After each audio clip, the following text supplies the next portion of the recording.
A paz do Senhor, meus queridos. Aqui Pastor Elcio Rodrigues, chegando para o estudo de mais uma lição da Escola Bíblica Dominical. Hoje, dando início ao primeiro trimestre do ano de 2023, com um tema geral, o avivamento, aviva a tua obra, chamado das Escrituras ao quebrantamento e ao poder de Deus. Portanto, quero te convidar para unirmos nesse trimestre, nessa jornada de estudos que reserva muitas bênçãos para as nossas vidas. Vamos estar juntos, se Deus quiser, com a bênção do Senhor. Hoje quero te convidar para estudarmos a lição de número 1 com o seguinte tema específico: o avivamento espiritual. Texto áureo: e se o meu povo, que se chama pelo meu nome, se humilhar e orar e buscar a minha face, e se converter dos seus maus caminhos, então eu ouvirei dos céus e perdoarei os seus pecados e sararei a sua terra, segundo Crônicas 7:14. Verdade prática: humilhar-se diante de Deus, buscar a face do Senhor em oração e converter-se de seus maus caminhos são atitudes que precedem o avivamento espiritual. Leitura bíblica em classe, segundo Crônicas, capítulo 7, versos de 12 ao 15, e Ageu, capítulo 2, versos de 5 ao 9. O tema de estudos do novo trimestre gira em torno da palavra avivamento. A expressão avivar é muito usada no meio evangélico e diz respeito à ação divina na alma do homem. O termo avivamento significa tornar mais vivo, mais ativo e mais intenso. Os grandes avivamentos, tanto da história bíblica quanto da história contemporânea, foram marcados por curas, milagres e conversões. Temos que admitir que a ausência de avivamento pode estancar o crescimento da igreja. É dever de todos buscarem a presença de Deus e o seu agir a favor da edificação da igreja e da salvação dos homens. Ponto de número 1. O que é avivamento espiritual?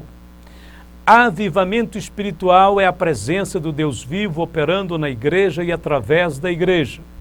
É o resultado da ação do Espírito Santo na vida do crente, enchendo-o e habilitando-o para cumprir a vontade do Senhor. É a ação de Deus na história, convencendo os homens do pecado, alterando os padrões e as estruturas humanas para dar lugar ao reino de Deus. A pré-condição para o avivamento. Tudo começa sempre com a vontade e com a soberania de Deus. Ele quem decide o dia e a hora certa para um avivamento. Não podemos forçar Deus a trazer um avivamento, mas podemos e devemos desejá-lo ardentemente. A oração persistente tem sido um dos fatores mais importantes na busca dos grandes avivamentos, conforme lemos: então me invocareis e ireis, e orareis a mim, e eu vos ouvirei. E buscar-me-eis e me achareis quando me buscardes de todo o vosso coração. Jeremias 29, 12 e 13. Por detrás dos grandes avivamentos da história, sempre encontramos pessoas que se dedicaram vários anos de suas vidas orando insistentemente pela vinda do avivamento. Outro fator fundamental é a sede de Deus. Porque derramarei água sobre o sedento e rios sobre a terra seca. Derramarei o meu espírito sobre a tua posteridade e a minha bênção sobre os teus descendentes. Isaías 44, verso 3. Quando o avivamento acontece, os corações são tocados de maneira admirável e as pessoas são transformadas. Essa transformação se reflete numa maior dedicação a Deus, ao próximo e à família. Os tempos de avivamento são muito bons e necessários. Porém, Deus pode abençoar e salvar em qualquer tempo. A falta de um avivamento não é desculpa para nos afastarmos de Deus. A sua promessa é a de estar conosco todos os dias até a consumação dos séculos. Ponto de número 2. As condições para o avivamento espiritual. Uma crise. Dificilmente encontraremos corações sedentos em tempos de prosperidade. Quase sempre a bonança produz autossuficiência e a autossuficiência nos mantém longe de Deus. O Senhor alertou Israel quanto ao perigo de escolher maus caminhos e preveniu-os de que poderia usar de situações difíceis, de crises, para trazê-los de volta. Ele disse: Se eu cerrar os céus e não houver chuva, ou se ordenar aos gafanhotos que consumam a terra, ou se enviar a peste entre o meu povo. Segundo Crônicas 7:13.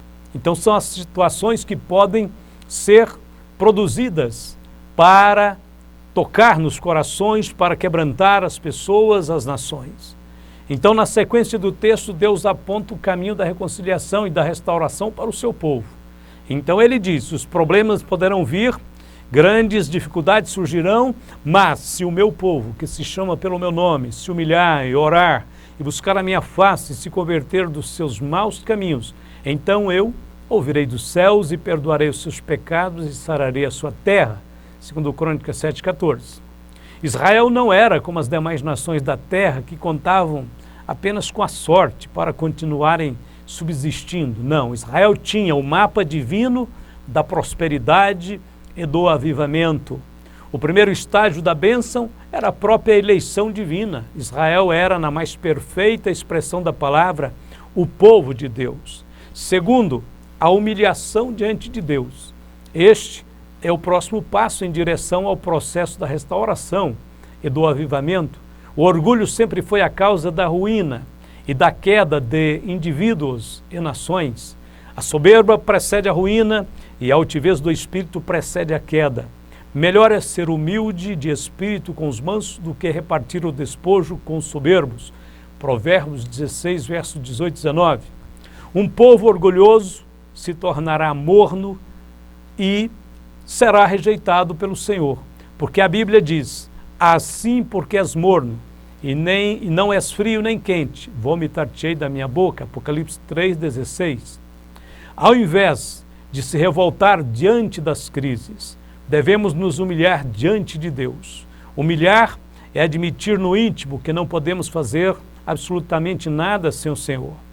Temos que depender totalmente dEle. Orar e buscar a face do Senhor. Este é o próximo passo para o avivamento.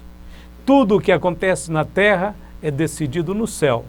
A oração é a chave que temos para obter as vitórias espirituais. Pelo que todo aquele que é santo orará a ti, há tempo de te poder achar. Até no transbordar de muitas águas, estas a ele não chegarão. Salmo 32, verso 6. Quanto mais santo for um homem, mais necessidade sentirá de orar. Além de orar, temos que buscar a face do Senhor. A expressão significa chegar mais perto de Deus.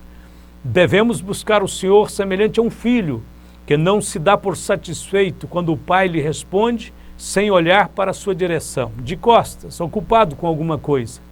Então, esta criança chama a atenção do pai, até que ele olhe para ela e o contemple face a face, porque ele busca mais do que uma simples resposta, ele busca a face do pai.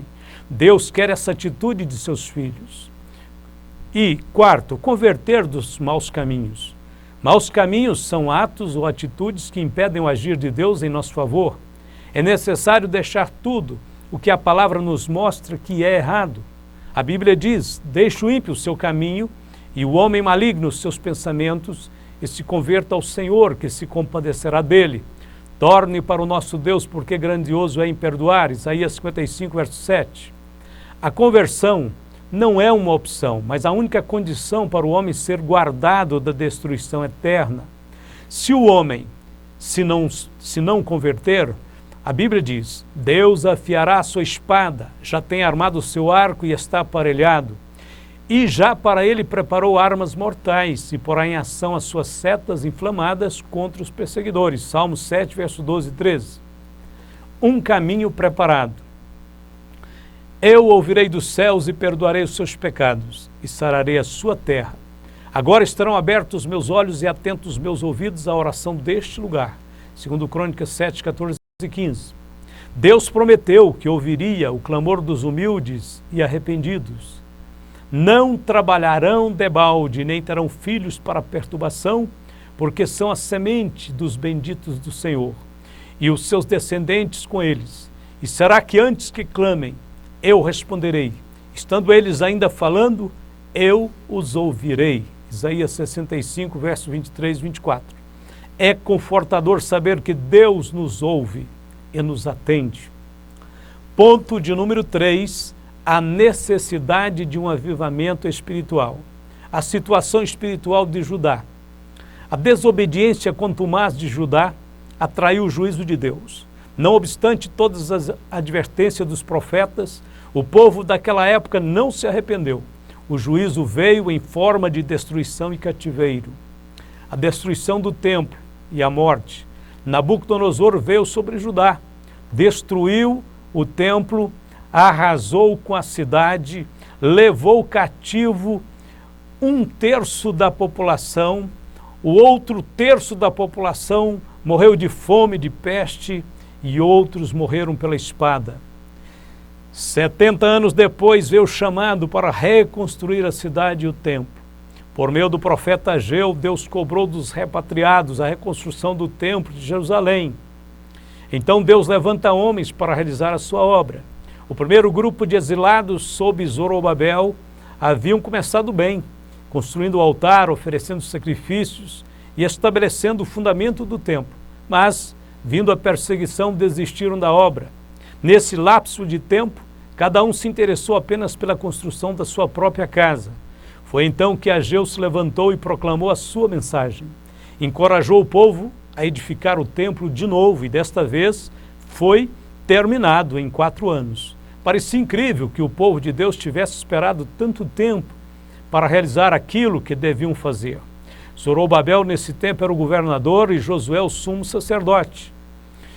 Ainda nesse tempo profetizou Ageu, porque assim diz o Senhor dos Exércitos: ainda uma vez daqui a pouco, e farei tremer os céus e a terra e o mar e a terra seca, e farei tremer todas as nações, e virá o desejado de todas as nações, e encherei esta casa da glória, diz o Senhor dos Exércitos. Minha é a prata e meu é o ouro, disse o Senhor dos Exércitos. A glória dessa última casa será maior do que a da primeira, diz o Senhor dos Exércitos. E neste lugar darei a paz, diz o Senhor dos Exércitos. Ageu 2, de 6 a 9. Então Deus usa Ciro para libertar o povo. Devemos nos lembrar que a reedificação do templo teve início com o despertamento que Deus deu a Ciro, rei da Pérsia. Conforme está escrito: despertou o Senhor o espírito de Ciro, rei da Pérsia, de modo que ele fez proclamar por todo o seu reino, de viva voz e também por escrito, este decreto. Assim diz Ciro, rei da Pérsia: o Senhor Deus do céu me deu todos os reinos da terra e me encarregou de lhe edificar uma casa em Jerusalém, que é em Judá. Esdras, capítulo 1, verso 1 e 2.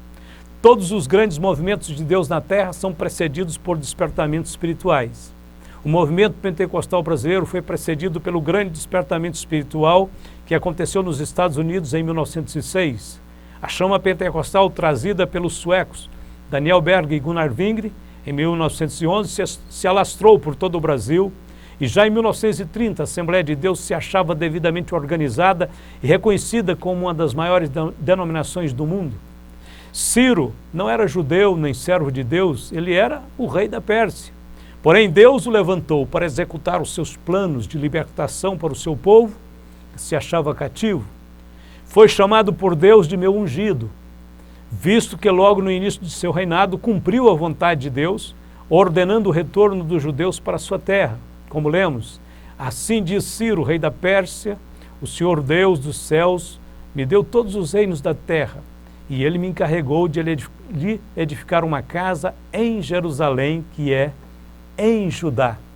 Ora, essa atitude de Ciro foi louvável diante de Deus, por isso Deus o chamou de meu ungido, porque naquela tarefa, naquele propósito, ele preencheu de forma correta a chamada e a ordem de Deus. Diante da pregação poderosa de Ageu e de Zacarias, houve um grande despertamento espiritual. E Zorobabel ordenou que todos voltassem imediatamente à construção do templo. Ageu e Zacarias continuaram juntos ao povo e aos líderes de Judá, até que a obra da reconstrução se completasse, no ano 516. Grande foi o despertamento enviado por Deus. Há necessidade de um avivamento espiritual.